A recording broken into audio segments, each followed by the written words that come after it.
Les densités énergétiques que l'on obtient aujourd'hui sont 10 fois plus importantes que celles de l'eau.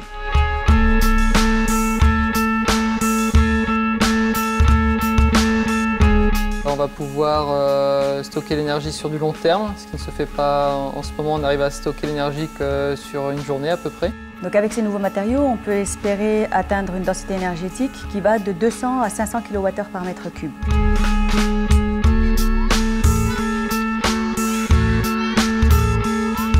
L'originalité de cette recherche est que le procédé sur lequel on est en train de travailler est un procédé vert.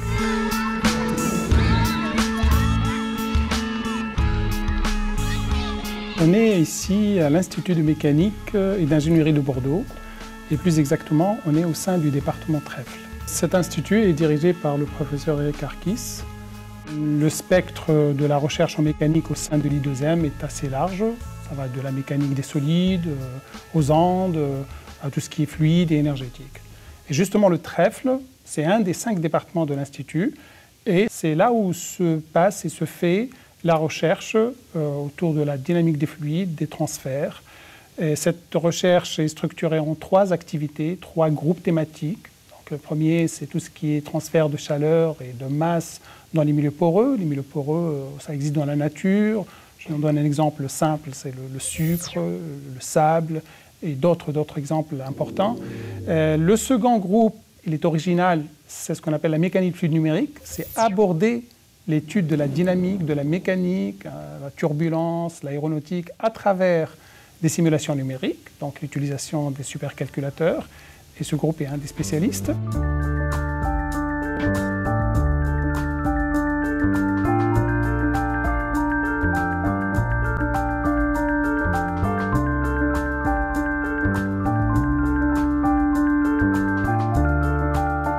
Le troisième, et non des moindres, c'est justement le groupe thermocinétique. C'est là où se fait la recherche de transfert thermique, de caractérisation à travers la thermique, et aussi, quand on parle d'énergie, on parle d'un point fondamental qui est d'actualité, comment stocker l'énergie.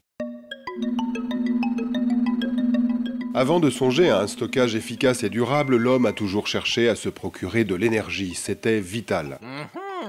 Après avoir testé celle de son propre corps et celle de la nature, parfois rare, il réussit à en concevoir lui-même. Pas toujours suffisamment et pas toujours pour assez longtemps. Au fil des âges, bon an mal an, il s'est accommodé de ce qu'il trouvait. Et parfois de l'aide des autres. En dehors de ces arrangements, globalement, c'est surtout le bois qui a régné sur notre mode d'énergie pendant des siècles. Pourtant, même si quelques signes avant-coureurs de l'existence de la vapeur et de l'électricité étaient apparus à l'homme, il a fallu attendre la révolution industrielle pour en apprécier totalement les bienfaits.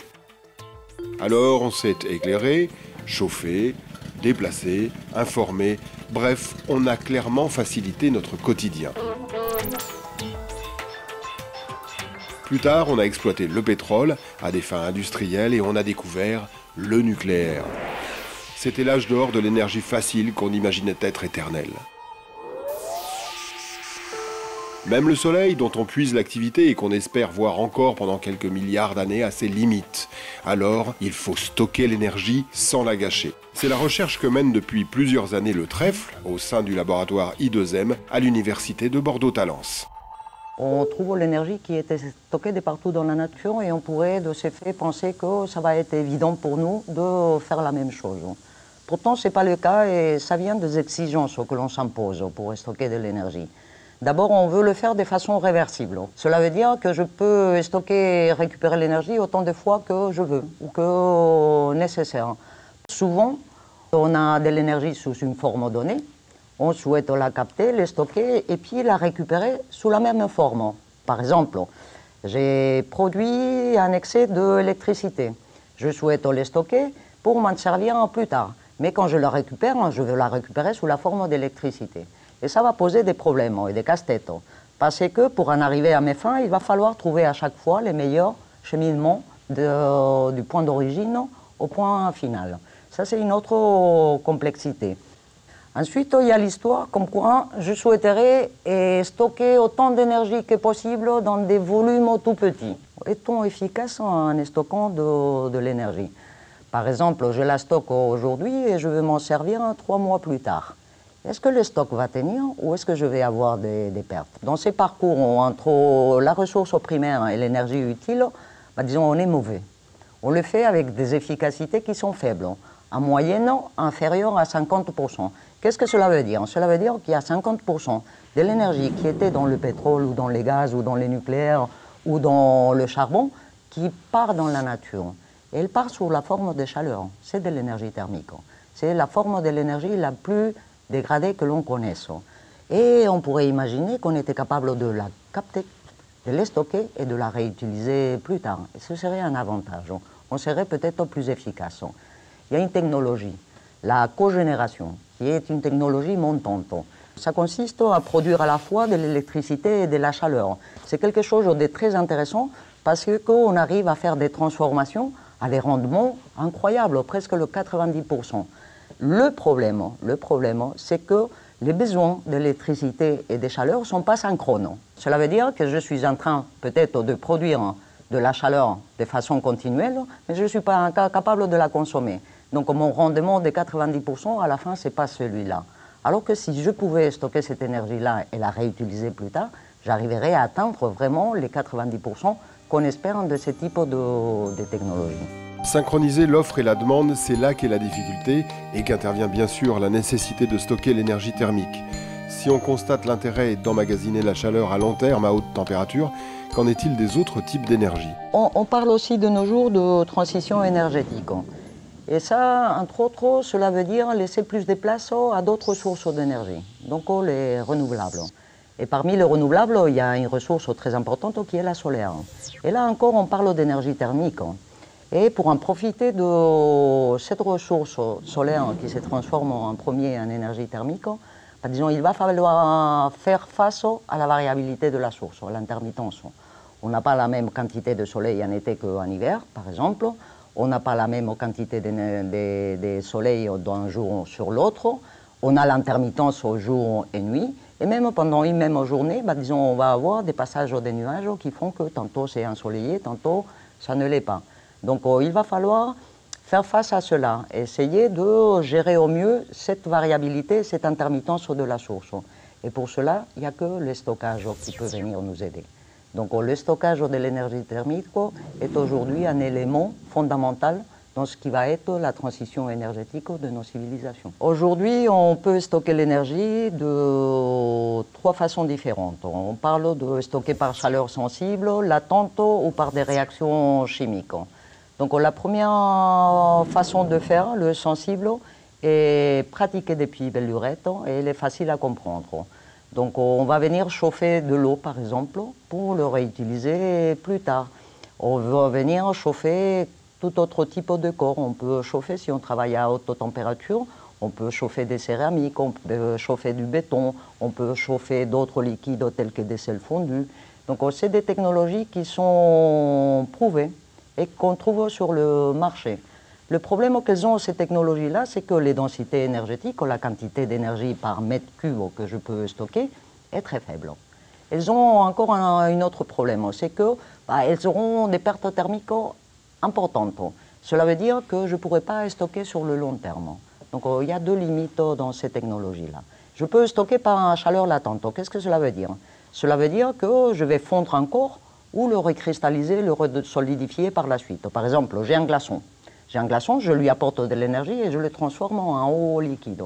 Et là, j'ai constitué un stock. Pourquoi? Parce que quand je solidifie la chose, disons, ça va livrer de l'énergie. Donc je peux stocker à travers ces changements solides-liquides, par exemple. Et ça, c'est intéressant pour plusieurs raisons. D'abord parce que cette transformation-là s'opère à température constante. Il y a beaucoup d'applications dans lesquelles un stockage à température constante est important. Et c'est aussi tout à fait intéressant parce que maintenant, les densités énergétiques comparées aux sensibles, je peux les multiplier au moins par 3, voire 5. Donc c'est des plus petits volumes pour la même quantité d'énergie stockée. Et puis il y a la thermochimie ou les réactions chimiques. Je pourrais aussi imaginer des réactions chimiques pour stocker de l'énergie. Imaginons un composé. On va l'appeler AB. Il y a deux éléments A, B qui sont mariés l'un à l'autre et qui constituent un composé chimique. On va lui apporter de la chaleur et comme par magie, il se sépare. Il y a une réaction chimique qui fait qu'il y a A qui part d'un côté et B qui part de l'autre. Et je pourrais les stocker séparément l'un et l'autre. Et cet stockage-là, il est à demeure. C'est très important. Je pourrais stocker, maintenir cet stock jusqu'à l'infini. Jusqu'au jour où j'en ai besoin, et je prends A et B et je le recombine. Et en se recombinant, ils vont livrer la chaleur que j'avais stockée chez eux. Notre objectif de recherche au trèfle dans ces domaines est de développer de nouveaux matériaux qui vont permettre de stocker des grandes quantités d'énergie dans des volumes extrêmement petits pour pas cher. Ça, c'est notre objectif. Donc on travaille dans deux gammes de températures. On travaille à haute température, cela veut dire de 300 à 600 degrés. Et là, l'application fondamentale que l'on vise, c'est la génération d'électricité, la production centralisée d'électricité. Et puis, disons, on travaille à basse température, c'est aux alentours de 60 ou 90 degrés. Et là, c'est les basses températures, les applications autour du bâtiment, par exemple. Donc, quels vont être nos enjeux? Les enjeux, c'est de faire du stockage au massif.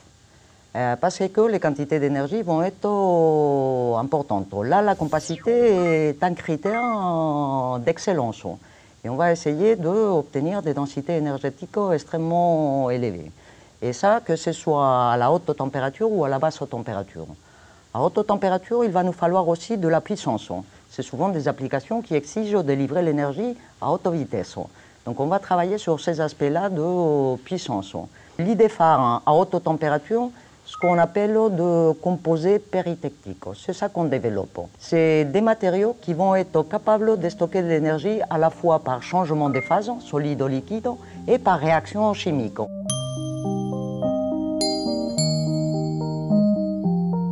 Un solide qui réagit avec un liquide pour donner un autre solide. Cette réaction-là, elle est réversible, comme il se doit.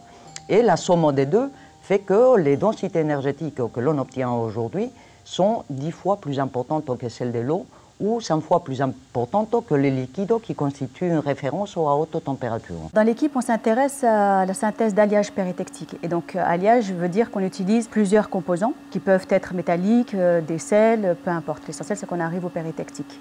La spécificité d'un péritectique, c'est que cet alliage, lorsqu'on va le chauffer, il va passer d'un état solide à une phase intermédiaire, une étape intermédiaire dans laquelle coexistent deux phases, une phase solide et une phase liquide. En poursuivant la chauffe, on va atteindre une étape dans laquelle va exister une seule phase liquide. Pendant ce passage de l'étape solide à liquide, le matériau emmagasine de l'énergie. Cette énergie, on va pouvoir la restituer quand on en a besoin en refroidissant le matériau. Mais pour ça, il faut créer le bon péritectique. Alors après une étude théorique, 2 composants ont été choisis. Pour cette recherche, ce sont 2 métaux. Après avoir été mélangés à haute température, ils ont été fragmentés afin d'être observés au microscope optique. Ici, on peut voir l'alliage brut grossi 100 puis 300 fois. Mais cette observation n'apporte que peu d'informations du point de vue structurel. Dans un deuxième temps, le même fragment a été chauffé. Il se liquéfie, mais pas comme un café soluble dans l'eau. En fait, sa forme, liquide, à gauche, est très proche de sa forme solide, à droite. En passant de 20 à 540 degrés, l'alliage se boursoufle et gonfle.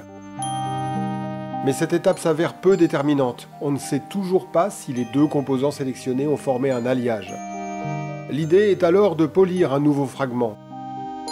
Cette fois-ci, à l'observation, on peut penser que non seulement c'est un péritectique, mais un péritectique performant. Donc avec ces nouveaux matériaux, on peut espérer atteindre une densité énergétique qui va de 200 à 500 kWh par mètre cube. Ce qui est considérable lorsqu'on sait qu'actuellement, les densités énergétiques atteintes sont 3 à 5 fois inférieures. En plus, on a amélioré ces densités énergétiques d'un ordre de 20%, de 2 manières. Donc la première consiste à encapsuler le matériau de stockage dans une matrice poreuse, généralement faite en graphite. Et cette encapsulation, elle va permettre d'augmenter la puissance, mais également de gérer l'expansion volumique liée à la transition solide-liquide du matériau. La deuxième idée, elle consiste à disperser des nanostructures en carbone dans le matériau de stockage. Les premiers résultats montrent qu'en dispersant 1% de ces nanostructures, on arrive à augmenter d'environ 15% la densité énergétique qui est déjà considérable à la base. À notre connaissance, nous sommes la seule équipe au monde à développer et à travailler sur ces idées. Dans le monde, généralement, on s'intéresse aux réactions solides-gaz. Et ces réactions solides-gaz vont nécessiter par exemple 2 réservoirs, un pour contenir la phase solide, un pour contenir la phase gazeuse. Et il va falloir être capable de moduler la puissance générée. Et ça fait appel à une technologie extrêmement complexe. Dans notre cas, l'avantage c'est qu'on doit disposer d'un seul réservoir, c'est suffisant. Et comme la charge et la décharge de ces matériaux se fait à pression atmosphérique, on a besoin d'une technologie simple qui existe déjà par exemple dans les centrales solaires. Deuxième axe de recherche au laboratoire Trèfle I2M de Bordeaux, le stockage d'énergie thermique à basse température. À basse température, on souhaite stocker de l'énergie solaire en été pour s'en servir et faire du chauffage ou de l'eau chaude sanitaire en hiver. Et cela exige des stockages massifs à nouveau, mais aussi d'être capable de maintenir les stocks pendant très longtemps. On veut développer des choses qui aient beaucoup de densité énergétique, on utilise des alcools de sucre. C'est intéressant parce que c'est des matériaux biosourcés. Ça c'est intéressant, c'est pas toxique, c'est pas inflammable, donc c'est bien pour une application dans les bâtiments.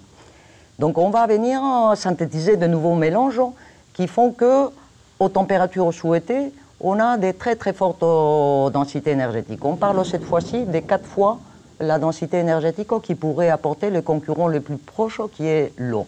Donc on est bien de ce côté-là, mais ils ont aussi une particularité. C'est que, contrairement à d'autres substances, où je viens les fondre, et vous allez voir, par exemple, l'eau, ils font à 0 degré. Je chauffe un glaçon et à 0 degré, il devient liquide. Et puis, disons, si je fais la démarche inverse, maintenant je le refroidis, normalement, il devrait, à 0 degré, il devrait redevenir un glaçon. Et pourtant, il ne le fait pas. Vous allez constater comme quoi je peux descendre, et ce n'est que plus tard qu'il redevient solide. Donc il y a une dissymétrie entre la charge et la décharge de ces matériaux-là. Nous, on développe des matériaux qui ont aussi cette propriété-là. Mais à différence de l'eau, disons, cet état qui est hors équilibre, parce qu'on devrait avoir déjà un solide et qu'on ne l'a pas, est très stable. Et c'est important pourquoi ? Parce que je vais charger mon matériau à haute température, mettons 90 degrés, je le mets à 90 degrés, il fond. Je vais l'obliger à refroidir en utilisant en partie son énergie. Et je vais les positionner à une température qui est proche de l'ambiance. Mais j'ai toujours de l'énergie là-dedans. Il n'a pas solidifié encore. Et je vais les stocker pendant une longue période à une température proche de l'ambiance. Donc avec peu de pertes thermiques, de façon très efficace. Et arrivé le moment où je dois m'en servir, l'hiver, je vais lui forcer à me livrer l'énergie qui lui reste. Et c'est là que la chose devient compliquée, on y travaille, c'est comment faire en sorte qu'il me livre l'énergie quand je veux et au rythme que je veux. L'intérêt de travailler sur les alcools de sucre, c'est qu'ils ont des fautes densité énergétique, ça veut dire qu'on va pouvoir emmagasiner beaucoup d'énergie dans un petit volume. Et en plus, on va pouvoir le stocker donc à température proche de l'ambiance, ce qui fait que ça va limiter les pertes thermiques et donc on va pouvoir restituer au mieux l'énergie stockée durant l'été. Les propriétés des alcools de sucre, c'est qu'ils fondent entre 70 et 90 degrés. Donc ils vont stocker l'énergie à cette température et on va chercher à recristalliser ces matériaux par bullage. Ça veut dire qu'on va injecter de l'air dans ces liquides qui vont créer une colonne de bulles qui va forcer la cristallisation et donc libérer l'énergie à ce moment-là. Les difficultés de ces matériaux, c'est qu'ils sont très visqueux, c'est-à-dire comme vous pouvez constater, à température ambiante, c'est très visqueux, ce n'est pas liquide. Et donc ça va limiter la vitesse de croissance cristalline et ça va aussi empêcher la cristallisation. Donc, vous voyez, c'est très stable, on peut secouer et faire n'importe quoi, il ne va pas recristalliser comme ça et donc on ne va pas perdre notre stock d'énergie à n'importe quel moment.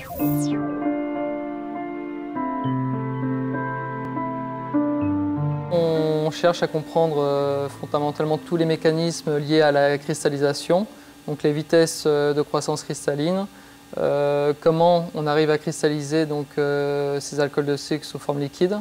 Donc comment le bullage induit la cristallisation et force la cristallisation dans ces liquides dits surfondus. Et donc là, il y a des études hydrodynamiques qui vont se mettre en place pour comprendre effectivement quelles sont les meilleures données pour pouvoir optimiser donc, les processus de stockage. Les avantages de cette technique, c'est que c'est peu cher, peu intrusif, et donc on va pouvoir stocker l'énergie sur du long terme, ce qui ne se fait pas en ce moment. On arrive à stocker l'énergie que sur une journée à peu près. Et en plus, on va pouvoir la libérer de façon très rapide au moment souhaité.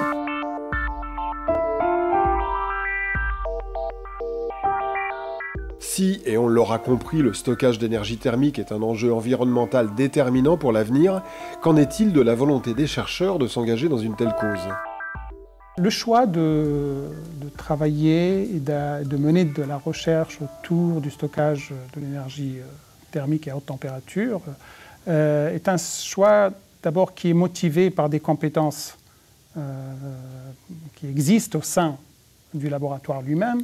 Cette problématique est porteuse de questions très difficiles sur le plan fondamental, des questions très intéressantes sur le point de vue conceptuel, dans le point de vue réalisation. C'est un challenge qui permettra aux chercheurs de réaliser de la recherche de pointe. Et surtout, personnellement, en tant que chercheur, je suis attiré, je suis impressionné par le croisement des thèmes qu'aborde ce sujet. Il faut à la fois être bon en simulation numérique, et il faut être bon en chimie, il faut être bon en physique. C'est un problème qui nécessite un regard multi-échelle. On va du nano jusqu'à l'échelle de ce qu'on appelle chez nous milieu continu. Tout ceci est porteur de beaucoup de travaux et qui ont un impact sur la formation, sur la recherche et bien entendu, et ce qui est important, c'est l'industriel. Et dans le domaine industriel, et notamment celui du bâtiment, les applications de la recherche sur le stockage d'énergie font partie des préoccupations quotidiennes. Nobatec est un centre technologique privé spécialisé dans la performance énergétique et la construction durable. C'est un intermédiaire entre les chercheurs et les constructeurs. Aujourd'hui, la recherche nous permet d'envisager des meilleures performances dans ce secteur-là. On peut imaginer avoir des systèmes beaucoup plus compacts et donc libérer de la place dans les bâtiments. On peut imaginer aussi que le stockage d'énergie thermique tel qu'il est envisagé dans la recherche aujourd'hui permette d'améliorer grandement les rendements des systèmes énergétiques actuels. On peut par exemple supposer qu'on aura un gain d'efficacité avec un facteur 2 par rapport au système traditionnel d'aujourd'hui. Et aussi, le stockage d'énergie thermique permet d'envisager d'utiliser les énergies renouvelables au moment où on en a besoin et stocker au moment où on en a de disponible. Et aujourd'hui, le stockage d'énergie thermique est une solution pour améliorer la performance globale de nos bâtiments et aller vers des bâtiments à haute efficacité énergétique et à grande valeur environnementale. Alors, s'il est évident que la recherche sur le stockage de l'énergie thermique peut s'avérer être une avancée considérable pour le développement d'un habitat plus responsable et plus performant, quels sont les enseignements et l'intérêt qu'en tire un laboratoire comme celui du Trèfle I2M de Bordeaux? L'intérêt pour la recherche est que ce sujet engage plusieurs domaines. Il engage le domaine de la physique, de la chimie, de la thermique. Il engage la connaissance de la physique des matériaux. Et puis tout ne pourra pas se faire par l'expérience. Je dirais que le support que j'ai signalé tout à l'heure, que j'ai nommé simulation numérique, joue un rôle important dans cette partie. Le sujet de recherche qui, derrière l'objectif de stocker l'énergie à haute température, est une mine de questions scientifiques difficiles. Donc, ceci est, je dirais, la facette académique, c'est ce qui nous intéresse en tant que chercheurs, mais c'est aussi et surtout un domaine dont l'application industrielle est fondamentale. Et l'originalité de cette recherche est que le procédé sur lequel on est en train de travailler est un procédé vert.